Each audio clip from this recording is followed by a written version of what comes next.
Now available, the Max Out Mindset Volleyball video series. 7 PowerPoint-driven sessions taught by Dr. Widman covering preparing your mind for battle, max out your mind, and max out your team. An actionable workbook with over 100 questions. Over 45 videos from some of the best athletes, coaches, teams, and leaders in the world. Numerous lessons from some of the best to coach or play in the NFL, NBA, WNBA, and the NCAA to help validate all the Max Out Mindset principles. For more info, visit maxoutmindset.com.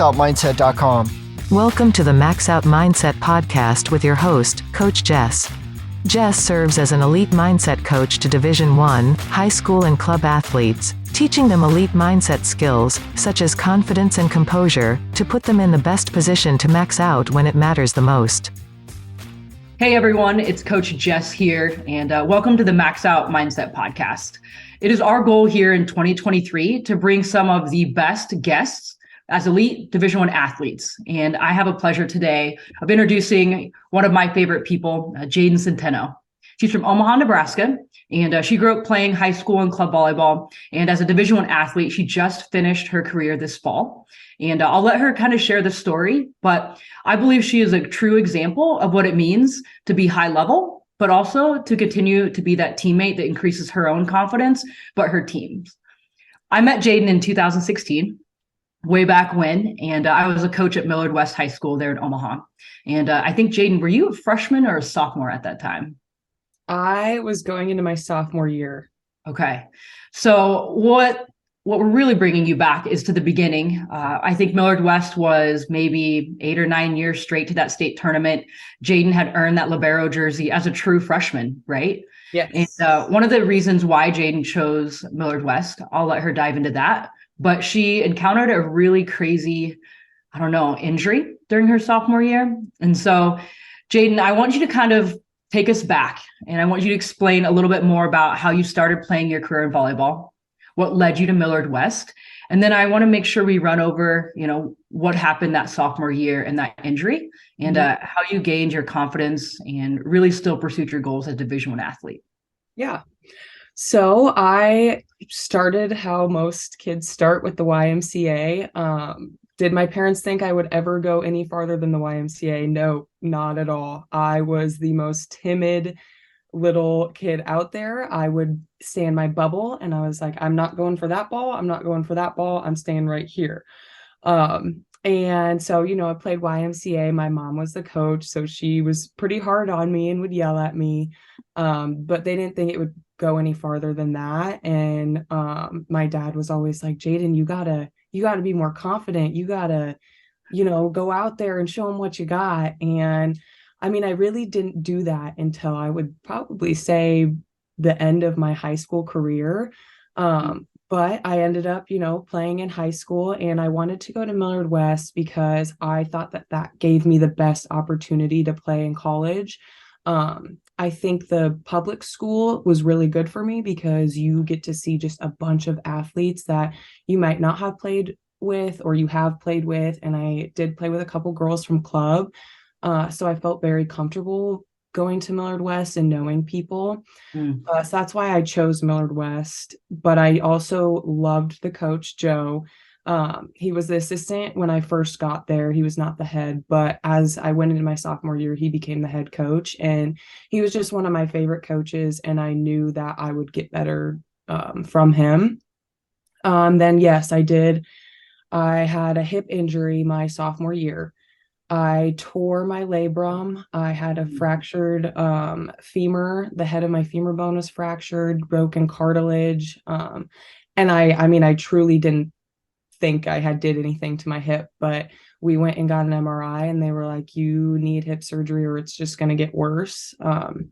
Which at 16 years old, you don't think you're going to have a hip surgery, but I did. And it was one of the darkest times. I was not in a good place mentally. And that's honestly where you came into my life, the biggest moment of my life. I was out of my sport that I loved. I was the libero. I felt like I had let everybody down. I couldn't play my whole season. So you feel bad about yourself, and you don't want to do anything. You have everything ripped away from you, and you don't get to hang out with your friends as much. You're trying to rehab. You have to go through rehab that, I mean, it sucks. It does. And I remember the first time that I truly connected with you, I was laying in my bed at home, bawling my eyes out. I was so unhappy with my life and so just upset with everything that had happened. And I was like, why am I here? Like, this is terrible. And for some reason, you knew, we had barely known each other, and you texted me and you said, "Hey, can I call you?" And I was like, "What?" Like, okay. And you were just like, "God put this on my heart. Like, I needed to call you. I needed to talk to you. Like, what's going on?" And I think that is where our relationship really took off. And now you're like my big sister. Full circle. Yeah. I think back to, you just shared some really powerful things. And I think that's one of the reasons why having you as a guest on this podcast, you have so much to offer. And I think being a Division I athlete, there are so many demands, but very few talk about, hey, injuries happen. Could you control that hip injury? No. Okay. Leading up to it, right? You're 16. Leading up to that, had you felt anything that maybe might have caused that pain? Was it sudden? Did you go down and hit? Did you collide with someone? How do you find out that, oh crap, I have to go get hip surgery, or we need to go get x-rays? Yeah, I dove for a ball and couldn't get back up pretty much. And I kind of dealt with it for a couple weeks. And then I was like, something's wrong. I know something's wrong. So we went and got it checked out. So my role with Max Out Mindset, I always say maxing out, my definition is in the power of choice. And Jay, you had the power of choice to either throw in the towel or what we call, it's hope in the future, right? Hope that maybe you'll be on that court someday. So let's take us back to that night when I don't know, I just felt it was on my heart. I know I coach volleyball, but at the same time, I as a coach can relate. We coach people. We coach really cool humans and young leaders. And so I just knew, I better check up on you. And I'm really glad I was mindful and present to be able to pick up the phone and just reach out. In that moment, were you thinking about possibly getting on the court again? I know you were rehabbing, you were, recovering from a surgery that sounds way more extensive and way more painful than maybe what you just shared. But what gave you hope? How did you have just a drive to finish, to get yourself back out on the court? And when did you return? Okay. So I would say the thing that changed was you. You were like, "I'm going to get you through this. Like, we can meet up, we can talk." And I think just like expressing how I felt. I think a lot of the time as athletes, we hide what we feel because it's seen as weakness. I'm not doing great, but I can't tell anybody that because then they're going to see me as weak or not confident. And I think as athletes, there's a huge stigma around, like, you can't speak how you feel. And I needed to get it out there. I needed to say something. I needed someone else to know what I was going through. So when I was able to do that with you, that's when I truly was like, okay, you know what? This is hard, but I'm going to get through this. And I have to get back out there for my team. I have to get that back out there for my well-being and my own confidence. And that's when I was like, I'm going to work my hardest, and I will be better than I was before. And even a lot of coaches for college, because that's when you could recruit younger. Now you can't, but I was looking at different schools and a lot of them were like, "Oh, well, you got hurt. Like, maybe this isn't the right fit." And I was like, no, that is ridiculous. I will work my butt off and I will show you guys that it is like, my goal is to play D1 athletics and I will do it. So that also helped to drive me to get back and be better. And then I came back. So my rehab was about 6 to 8 months. And I would say I probably came back around month 5. And I was just like, I need to do it. Like, I'm back. I feel good. And I need to be out there. This is what I'm supposed to do. I felt good. So I went back in and I still did rehab and still worked back into it slowly. I didn't just jump right in. But I came back for my club season. I only missed a couple months. And so I was able to, get out there, get in qualifiers and nationals and show coaches that I was back and I was ready to play again. I mean, I still remember that crazy journey. I think we were on an away game and you tried to get out of a vehicle and your hip just wouldn't move.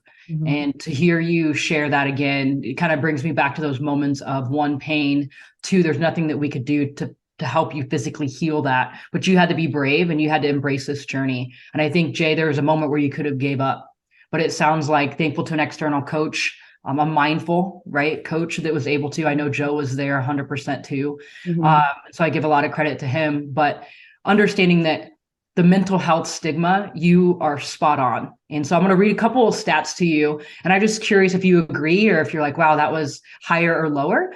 But around 15 to 21% of athletes struggle with depression. Anxiety and feeling overwhelmed, there's about 30%. And then, believe it or not, only 10% actually really ask for help when it comes for mental health. Mm-hmm. And then for you as a Division I athlete, 55 to 60% of college athletes know where to access it.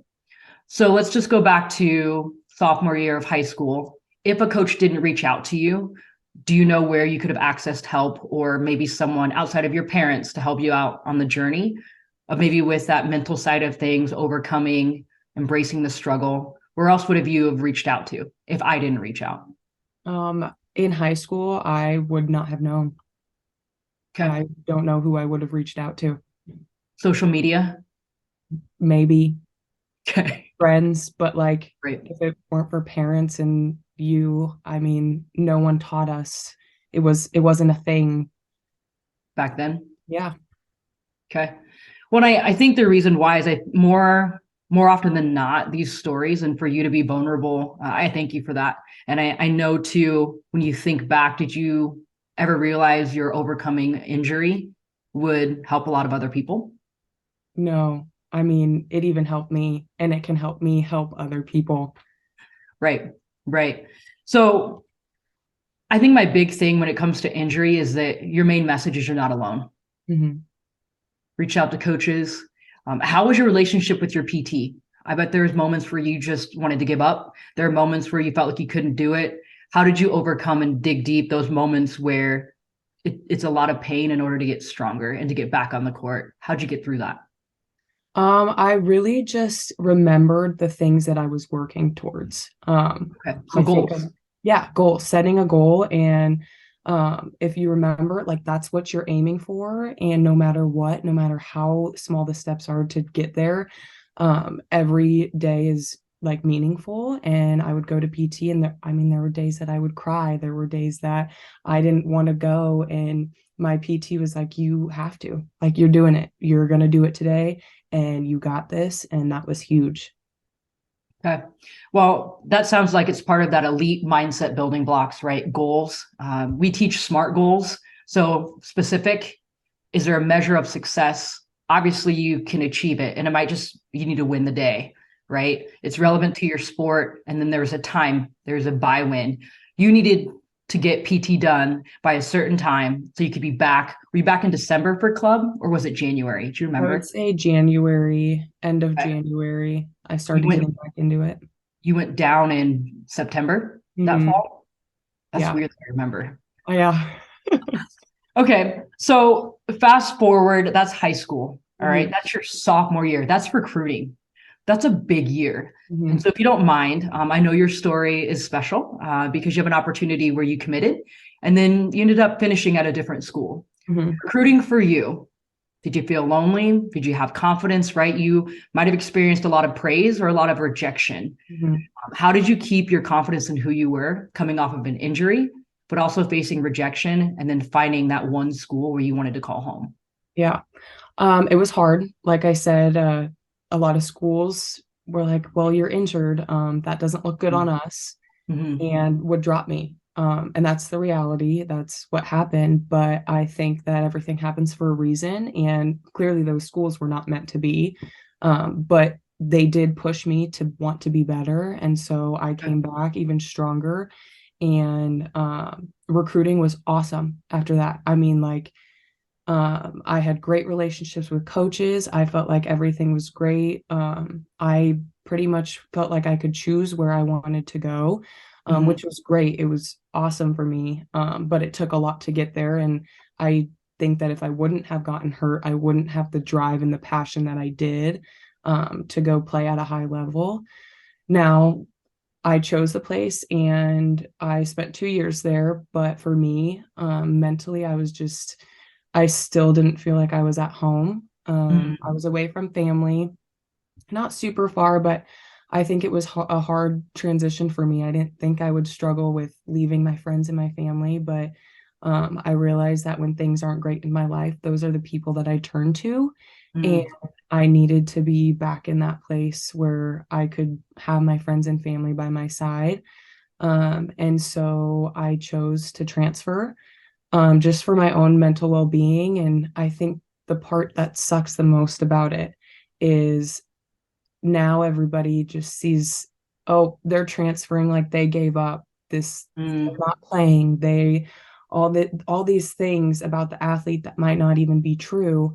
Like they just need to work harder. They need to do better. Like it's their fault they're not playing.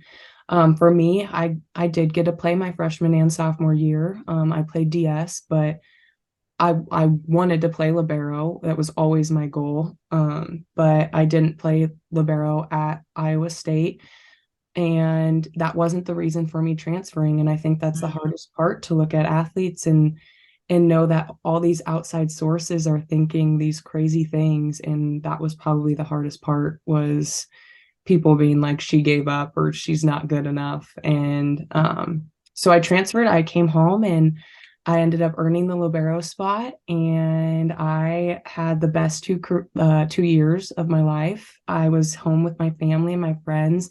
My parents got to see every game, and that was Mhm. special for me. And just being home, I feel like I have so many more connections, and I'm glad that I made the decision, just for the betterment of my own mental health. You're brave. And I'm not even trying to like compliment you because Coach K always keeps it to the point. But if you didn't share that, there's a lot of external sources and a lot of eyes. I mean, you're a Division I athlete, you're a libero. You went to a university that was called Libero University, Mhm. and like every hopeful prospect that wants to play college ball, doesn't always have to be D1. It's that recruiting process. It's finding a home. And for you to have the maturity, the mindfulness, and the awareness, right, that I need to take care of myself. Mhm. There's probably a lot of shame, probably a lot of what will other people think. And I Yep. want to kind of go back to that. And I know you hit on it, but I remember being on the phone several nights with you, kind of talking this through of what do we need to do to take care of Jaiden. And Mhm. so what was the deciding factor? I could stay versus I can go start all over again, be uncomfortable. When your name hit the portal, you didn't think you would land at the University of Nebraska, Omaha. Mhm. I think you were looking coast to coast, but where is that moment where you decided to be brave? You didn't put as much pressure on external people and what they thought of you, and you did what's best for you. Yeah. What was that moment? And then when did you decide to jump and go for it? Honestly, it was a super random moment. I was sitting in my bed and I was like, I have to make this decision for myself. And everybody only cares about everything else going on in the world. Like all these external forces of people, what are they going to think? And I sat there and I was like, I have to choose myself. Mm, Because as athletes, we never get to do that. We don't. It's the reality of being a college athlete, is you don't ever get to choose yourself, because you live this life that is geared toward towards your team, your coaches, like this whole life that is never really focused on you. And I knew I had one more chance to get it right, and I wasn't going to get it wrong this time. I was going to look to what I needed, and I mm, needed to be home. I needed to do what was going to be best for me and my mental health. And I was sitting in my bed one day and I was like, you know what? I made my decision, and I called up the coach and I was like, this is what I want. And it was just like a split decision that I have to start choosing myself and be okay and confident in myself before I can move on and focus on other things. Yeah, that's huge. I just want to pause for a moment because how many times maybe my outward look at a Division I athlete, you got sweet swag, you get to be on TV, you're with, one of the best conferences, a Power Five conference, you're like a hero, right? Mhm. We see you play on TV at certain nights of the week, win or lose, we're with you, right? We're highs to highs, lows to lows. You have the life, Jay. Mhm. And you're just sitting here telling me it was really hard to choose for yourself. So you're telling me being a college athlete's lonely. Very. I mean, you're alone all the time. What are you talking And about? You're with the team. You right. travel. You get free swag. You're going to all these cities. You're on planes. You're on buses. I mean, social media just tells me you're just living it up. Right. And I mean, I would say my social media would say the same, but am I? I wasn't. No. Okay. There's a lot of things behind the scenes that, other people don't see. And, we might get cool outfits but we have to put in 4 to 5 hours of work every day on top of going to school and doing all these things. On top of some girls not playing and not getting the position that they want and working as hard as they can. And on top of mental struggles and all issues with coaches and all these things that the outside world doesn't see. And looking in, I could look at a school and be like, that looks perfect. Like, I want to go there. They look like they're living the life, but are they really? I think that's the one thing that most people don't even notice. Okay. And I want to paint the picture why I have you, right? So we have a lot of hopefuls, a lot of, college prospects looking to go live out their dream at any division, playing a college sport, maybe not just volleyball. But it sounds like it's a job. And I don't mean that in a negative way, but scholarship was involved. Mm-hmm. Great. You just said 4 to 5 hours of volleyball. That's on top of your schoolwork, right? You were a student first. Mm-hmm. Was that your first time away from mom and dad and family when you went to college? Okay. Yeah. So you're learning to live on your own. Mm-hmm. If you were to give advice to any, prospective hopeful as they're choosing, maybe in their recruiting journey now, we'll talk a little bit more about your coach role here in a second. What advice do you wish you had going through that recruiting journey? And then maybe also advice on how to choose yourself and take care of yourself first. Because it sounds like being a Division I athlete, there's a lot of demand on you. Mm-hmm. You didn't have the power to maybe choose for yourself. Right. Yeah, it's not an impossible thing. I mean, we have all done it. All my teammates, other teams. It's possible, and you have to find your own way to get through it. But if there's one thing I would recommend to younger athletes who are looking to go play in college is educate yourself. I think I was very naive in the whole process. I was like, oh, look at that big school. They want me. Look at this big school. And I was looking at the name, and I feel like a lot of people just think, oh, the name is what means everything. But there are so many schools, so many D1 schools, D2 schools out there that you don't have to look at the name. There are really good schools out there that will help you get better, that will help you achieve your goals. But you have to choose yourself first, and you have to choose the things that you want. If you're not happy with volleyball, then are you going to like the school and the people you're with? I think that's the biggest thing for me, is just really educate yourself, because I was so naive when I was younger, and I wish that I would have been more educated about the school and what they stand for. Ask the girls how they feel about their coaches. They'll be honest. I was always honest when recruits came. So I think that's a big thing, is just really know what you're getting into before you get into it. Okay. Break that down. So 16, 17 years old, maybe 18, right? The journey is different for everybody. Mm-hmm. Would it be helpful to look at websites, social media? Do you think DMing current players, or maybe what are some best practices on educating? I would say, when you're starting to get recruited by the coach and you have Zoom calls with them, because of COVID, I know that there's a lot of Zoom calls. Zoom call with the players. Okay. That is one of the main things I would say. They will give you their honest opinion. Most of them will give you their honest opinion on what they do throughout the day, what their school looks like, how they feel about the program as a whole, how they get treated. I never really did that. And I was like, oh my gosh, college girls, I'm not gonna like text them and ask them how they feel. That's weird. But I think that's the most important thing. And I've done it and helped other girls in the recruiting process through that. And so I would say ask the players because they will give you their honest opinion, even if a coach doesn't. Okay. And I just think that's smart. You're just doing your due diligence. I want to pinpoint your transition to the University of Nebraska at Omaha. Brand new team. You have obviously some teammates that you played club with that were there. I'll highlight Sammy Clarkson. So shout out to Sammy. During that time at UNO, you had an opportunity to work with Doc and Max Out Mindset. Tell me a little bit more from the team standpoint now that you're in college. What was that like for you? I mean, you're almost the new girl coming in, and then obviously working with Max Out Mindset. Your team had special things to conquer. What were those things, and how did Max Out Mindset help you? Yeah.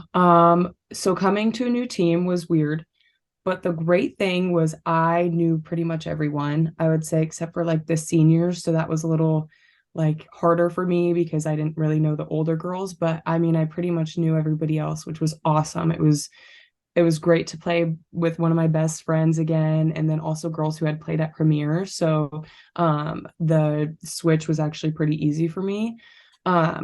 But speaking on Dr. Widman, he actually was at Iowa State when I was at Iowa State. He did some Zoom calls with us, so I kind of had some like prior knowledge of him.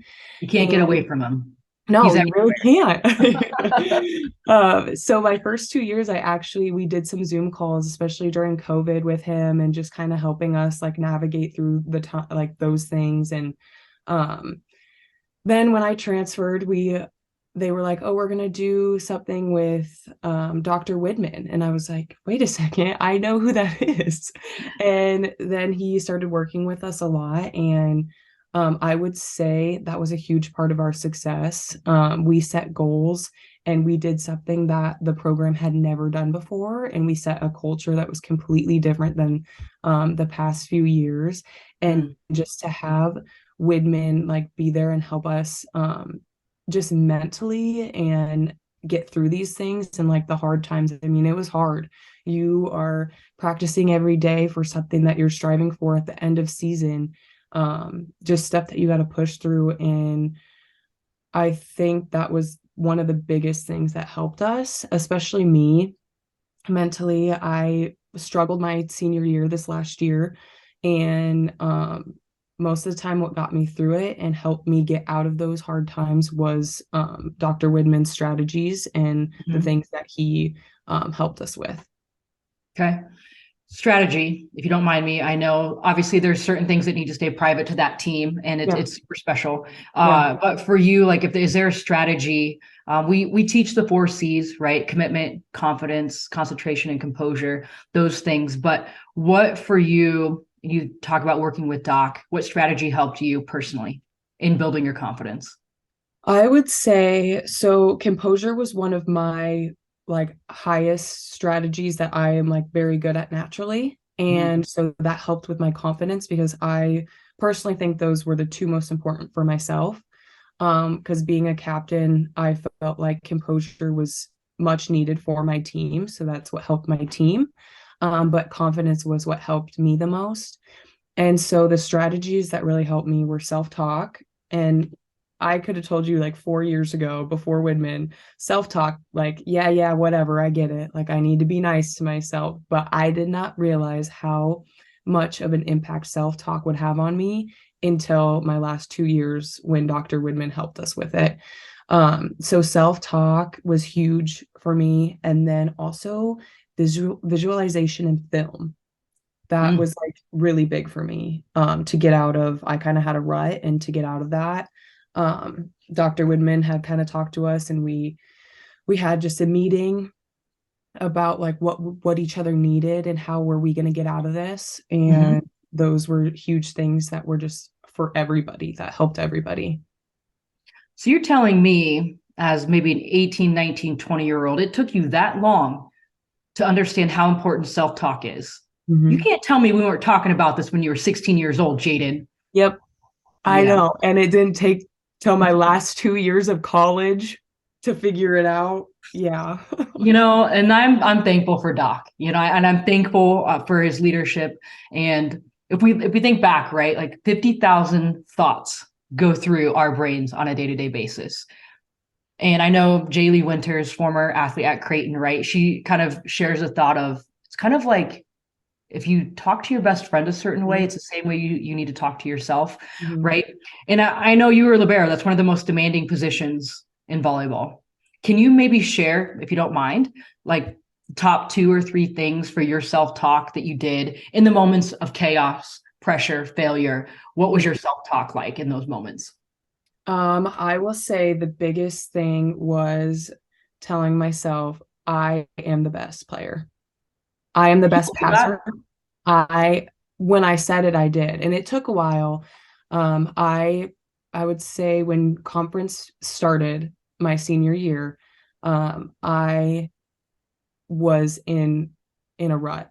I could not pass the ball. It was pretty bad. And I'm the libero. Like that can't happen. And Mm. just as a team, our passing was like our strongest thing that we had. And for about 2, 3 weeks, we could like passing as a whole was just not very good. And for me, it was mental. I remember I played a game and it was the worst I've ever passed in my life. And my one of my coaches was even like, "You passed the worst out of everybody yesterday. Like you passed the worst." And it was just like, oh man, what, like my confidence taken, everything taken. I felt like the Mhm. world was ending. I didn't know how to get out of it. And a week later, we had that talk with Dr. Widman, and I was like, I have to get my life together. Like I am a captain. I have to get it together for my team. Like I need to figure out, I don't know if it's reps or what, but for me, it was all mental. And it was the way that I was talking to myself and my confidence. So the thing that got me out of it was we watched a video that Dr. Widman showed, and it was one of a fighter. She was a fighter, and she Oh would yeah. sit there and she was like, I'm the best, like I'm the best. And I was like, you know what? Maybe I'm gonna try it. Self-talk. I've never really done it, but I'm sure I'll give it a try, Dr. Widman. Mhm. And I would sit there, and every time I passed the ball, I would be like, I'm going to get a good pass. This is going to be a perfect pass.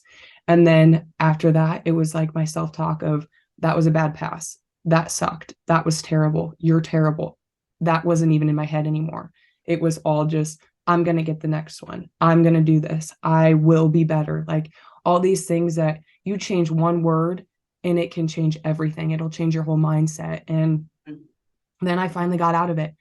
I went and we played another game a couple weeks later, and I was finally out of it. And I had the best passing game of my life. And so from there on, I watched film of that game before every single other game. And I would visualize myself passing every single ball, perfect, every single ball. And that is what got me out of my rut. Self You're talk, not visualization. you're not just saying that, right? Like No, you really did this. I didn't believe it. Okay. I didn't believe it for half of my career. And it took my last 2 years to finally believe it.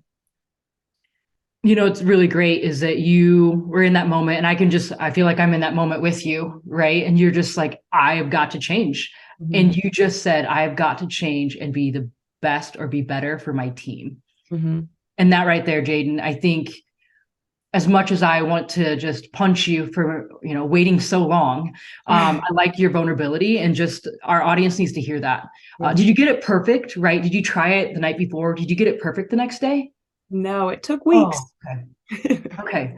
I think sometimes as athletes, right? And we're perfectionists, we're Right. performers. Like Right. we get praised when we perform well. We just expect perfection right Mm-hmm. away. And Mm-hmm. not once during that whole part of our conversation, you never said you had to be perfect. And that's huge. That shows growth. Yep. Um, you're able to flip because the human brain takes 3 negatives to one of our positives, and it sounds like you just switched that. And that's what elite mindsets and elite teams do is Mm-hmm. they do 3 positives to 1 negative. And so composure, that's super cool. um, I would say this, if you're an athlete listening, and you just have questions for Jaiden on how in the world did you stay composed as a libero, I bet you're open for a DM or just something. Yeah. I know that you can help a lot of people with that. Is there anything that your team had as far as a rally or a mantra that you won the Summit League your junior year, right? You won a big matches your senior year. Was there a team rally cry or a team mantra that you guys had? We did come up with one my senior year, and it was pretty much just like care, like we just had to care about each other. And like a lot of times Dr. Widman said, like, out team the other team. We just have to team better than they do.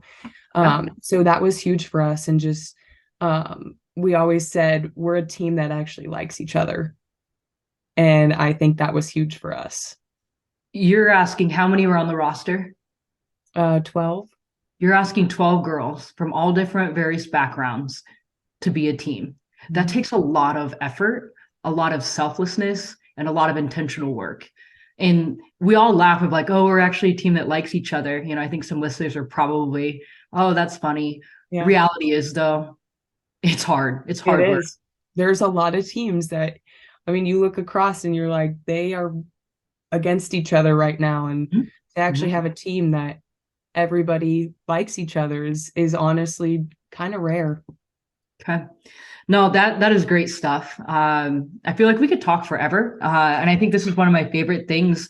The reason why these episodes are coming out right now is because you've lived to tell about some of these things you've overcome. And a lot of questions that I get as an elite mindset coach is, how can I improve confidence? How can I stay composed? How can I handle my self-talk when it's all negative? And so fill me in on why you trusted me back then when you were a sophomore, why we continue to stay in touch through your college years. And then when I asked you to be a guest, why you said yes to being a part of Max Out Mindset in this episode. Yeah. Why do you trust us? You were vulnerable with me to begin with, before I was even willing to share things with you. You unlocked yourself first so that I could do the same. And you never walked away from me. You never let me walk away from you. You were always, there for me, and you've helped me in the hardest times. You've helped build me mentally, especially just the whole Max Out mindset, like Dr. Widman as well. My whole team had to trust him. I had to trust him, and it worked. So I guess that's probably why I trust you guys a little bit more. But, when you're vulnerable with someone, it opens so many other doors. And that's just what you were with me. And so, I would trust you with my life from here on out. Thank you. So I do want to hit, I know Doc had Kim Hill on a podcast, and she talked a lot about vulnerability. And you just talked about that as well. Sometimes as stud athletes, right, we're very type A, very like self-starter, self-motivated. I don't need anybody. I got this. Yep. Same thing, like you had self-talk figured out until your senior year of college ball. Vulnerability, does that mean weakness, or what does vulnerability mean to you? Because it allowed to unlock a trust between us to improve your mindset, a trust between you and Doc, right, and our team. Yeah. Tell me a little bit more about vulnerability, and how did you really have a different perspective? Because a lot see it as negative and a lot see it as a weakness. Yeah. I see not being vulnerable as locking things in. And when you finally get to just express everything and get everything out, you just feel like this weight off of your shoulders. And I feel as if athletes just don't want to admit things because of what we feel like the repercussions of that. But when you finally get to sit and admit what you're going through and admit that you feel the way that you feel, there's just this like key that unlocks a door to so many other things. And for me, I would have never admitted that, I was in a rut, I was struggling, or I had really bad anxiety before games, and none of my teammates would have ever known that. But there was one day where I just told them, I was like, you guys, I just want you to know I get nervous before every game. And coming to them as a leader, as a captain, like for the younger girls, that meant like, oh, like it's okay to be nervous. It's okay to be anxious. And I mean, my anxiety was really bad, but for me to open up and say that and admit it to everybody, I felt like it wasn't just stirring inside of me. Mhm. And once I let that go, I felt that everybody else could be vulnerable with me. And as a captain and a leader, it made me better. And it made them trust and respect me more. It's funny because vulnerability will lead to ultimate trust. I think Doc talks about that a lot. We teach that. I mean, Jay, you've hit on everything as far as just the building blocks of an elite mindset, right? You talked about goals to help you overcome injury. You talked about self-talk to help you overcome and completely own being composed as a senior captain, right? Your last year playing ball. We talk about mindfulness. You were aware to be able to be vulnerable, right? That led to a mentorship with us. And then you had to buy in, or you had the chance to buy in to Doc and his teaching. Thankful that the university partnered with Doc and Max Out Mindset, because I think that's an opportunity in itself. Yeah. And then you also talked about how awesome visualization has been for you. And so I'm just telling our listeners and our viewers, Jaiden and I did not talk before this, right? She's just sharing from her heart. And I think I'm blown away for the fact of how I've seen you grow from 16 now to what are you, 21, 22, 22 soon? Almost 22. Heck yeah. Well, let's wrap things up. And it's funny, you're done playing ball as a Division I athlete. So tell me what you're doing right now this season. It looks like you have a sweatshirt on, ma'am. Yep, I am coaching for 16 Gold at Premier. I did it last year. I absolutely love it. I love coaching. It's what I want to do. And so this has been a great opportunity for me to coach. I love the girls. I love the age group and just helping them grow and learn as players. And having you just shared a lot of things you've overcome, how are you being mindful or open now as a coach, right? Roles are reversed. How are you training mindset? How are you one-on-one? Because every athlete is different. And I think as a coach, you're also a teacher, which it's really rewarding for me because I get to see how great you are. And I knew that starting, when we crossed paths at 16. It's great seeing you coach. And so I'm just curious how you incorporate mindset with that. Yeah, I think the most important thing for me as a coach and what I want the girls to get out of having a relationship with me is just knowing who they are and being confident in who they are. And I work on that by finding what works best for each of them. So one girl might need me to get on her, and one girl might just need some encouragement and some confidence. And that's my biggest goal coaching is I don't want girls to ever feel the way that I felt when I was in college and high school and struggling with coaches who I felt just did not get me. And I want to get these girls. I want to understand what they need and build them as people and as players so that they don't have to go through what I went through. And it sounds we're on the same page. Volleyball is not separate. It's volleyball, you as a human, like we can't separate those two. Yeah. For you, what would you say is the most rewarding thing as a coach? Just seeing my girls like succeed and be happy with what they're doing. Like there's nothing more rewarding than when they finally get something and they turn around and like look at you and smile and you're like, see, I knew you could do it. And I think that's just so rewarding because that's all I had ever wanted as a player was to, have that moment with my coach. I just think it's special. You decided you're done, right? You're not playing next season. So this past fall, you're done. Yep. And then obviously you're a coaching hopeful. I think that's super cool because we need athletes like you to share just your stories of overcoming. Also, I think you have adapted as well as a coach. Is there any other things that are top of mind or like, hey, I really learned this, or hey, this is my proudest moment, anything from the coaching world or even you as an athlete that you want to share? I would say just to all the girls out there, like you are not defined by your performance. You are not defined by you as a volleyball player. There's going to be bad days and it is okay to have bad days. And don't ever let anyone make you feel like it's not okay to not be okay. And you are more than enough without volleyball. So really just find who you are, and then let volleyball just be an addition to your life. I couldn't have said it better. But Jay, that's phenomenal. Thank you so much for being here with us. And I just am really excited. I think you're going to have a lot of great feedback from just how you've empowered me, but also empowered our audience and our listeners. And you're one of the reasons why we do what we do, is to see that maturity. And now I'm going to be on the sidelines cheering on the coach that's coaching the girls. And I know one of the coaches you coach with, Coach Elise, is one of my very dear friends. So she'll be on here later. So it'll be fun to hear you both. So thanks, Jay. Thank you for having me.